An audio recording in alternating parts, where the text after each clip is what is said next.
France Info.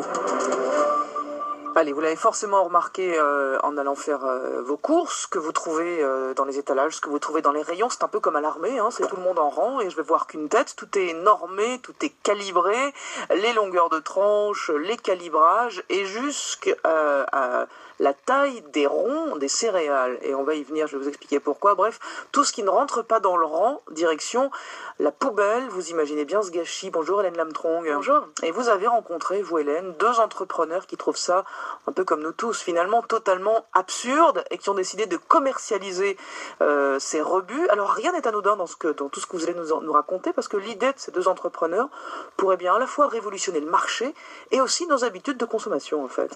Voilà, quelques chiffres. D'abord, pour qu'on comprenne bien de quoi on parle en matière de gaspillage, puisque c'est bien de cela qu'il s'agit.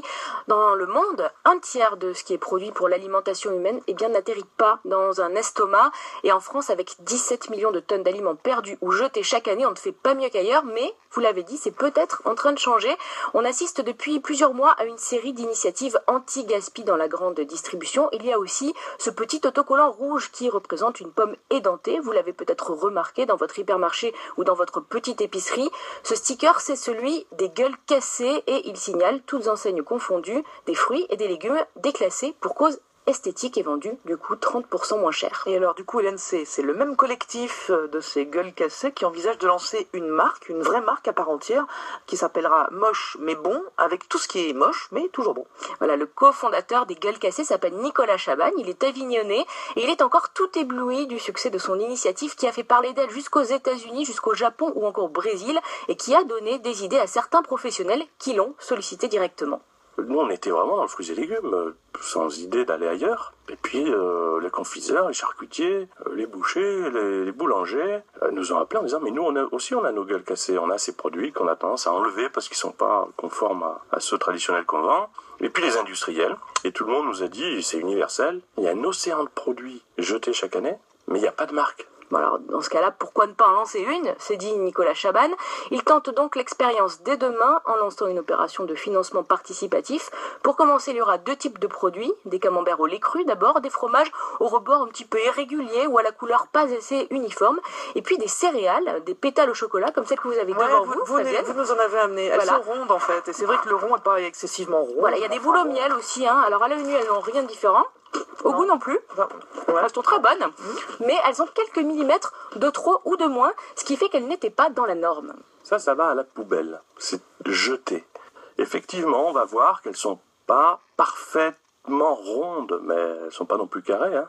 Elles ont des petits défauts. Et ces petits défauts, c'est vraiment parce que il n'y a pas de débouché pour cette famille de produits, un tout petit peu différent de la norme, avec les mêmes qualités, les mêmes saveurs, il n'y a pas de débouché pour eux. Et c'est ce qu'on s'est proposé de faire. Ça s'appelle l'éloge de la différence, hein. C'est comme ça que ça marche un peu dans tout finalement dans la société. Et c'est marrant parce que les céréales que vous nous avez amenées, là qui sont au chocolat ronde, moi je les trouve extrêmement rondes en fait. Donc c'est un peu fou de les avoir mis au rebut. Bref, en tout cas pour que ça marche, il va falloir les vendre, ces céréales et ces camemberts qui sont pas excessivement de la même couleur.